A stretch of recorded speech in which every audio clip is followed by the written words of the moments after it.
Pushparaj youth অর্গানাইজেশনের ব্যবস্থাপনায় আব্দুল করিম স্মৃতি নকআউট ফুটবল টুর্নামেন্ট অনুষ্ঠিত হচ্ছে টিলাবাজার দ্বাদশ শ্রেণী বিদ্যালয় মাঠে। আজ ছিল দ্বিতীয় সেমিফাইনাল, আর এই দ্বিতীয় সেমিফাইনালে মুখোমুখি হয়েছিল ডামচোড়া একাদশ বনাম টিলাবাজারের খান একাদশ। প্রথমার্ধে টিলাবাজার খান একাদশ 1 গোলে এগিয়ে যায়। খেলায় টান টান উত্তেজনার মধ্য দিয়ে চলছিল আজকের এই ফুটবল ম্যাচ।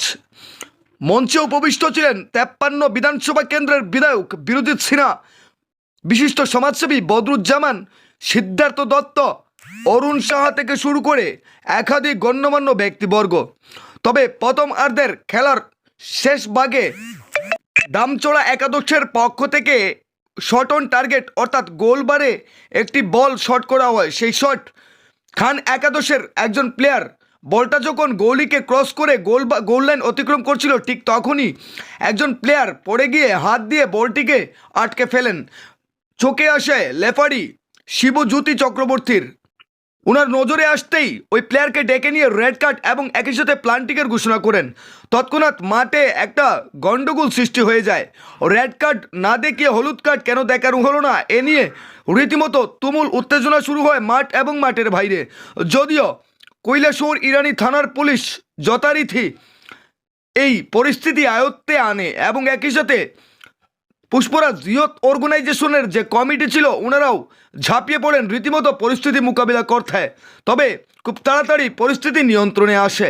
অবশেষে প্লান্টিক শট পেয়ে যায় ডামচোড়া একাদশ। যদিও শট অন টার্গেটে রাখতে পারেনি, গোলবারের বাইরে দিয়ে শট মারার কারণে কোনো গোল না আসায় 1-0 এগিয়ে থাকে যথারীতি খান একাদশ। এদিকে রেড কার্ড দেখার পর একজন প্লেয়ার কম নিয়ে খেলতে হয় খান একাদশ টিলাবাজার খেয়ে। তারপর মুহুর্মুহুর আক্রমণ তৈরি করা হয় ডামচোড়া একাদশের পক্ষ থেকে।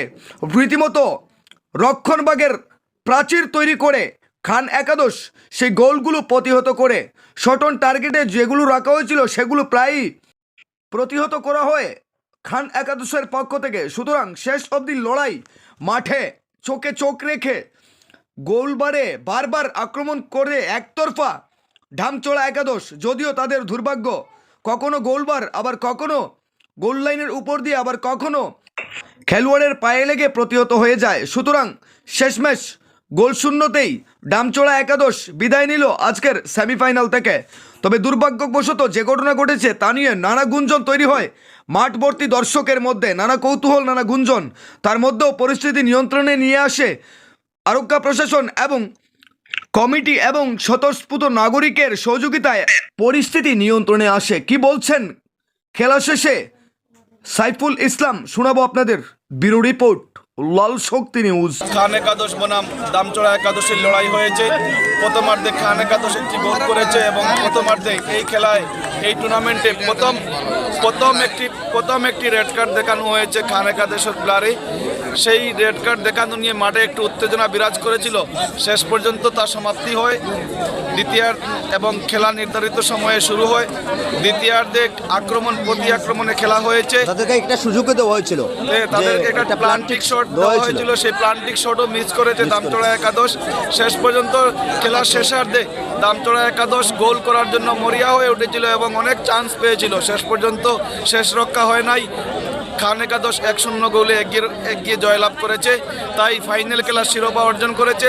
দর্শকদের উদ্দেশ্যে আগামী রবিবার অর্থাৎ 4 ফেব্রুয়ারি এই মাঠে চূড়ান্ত ফাইনাল খেলা অনুষ্ঠিত হবে।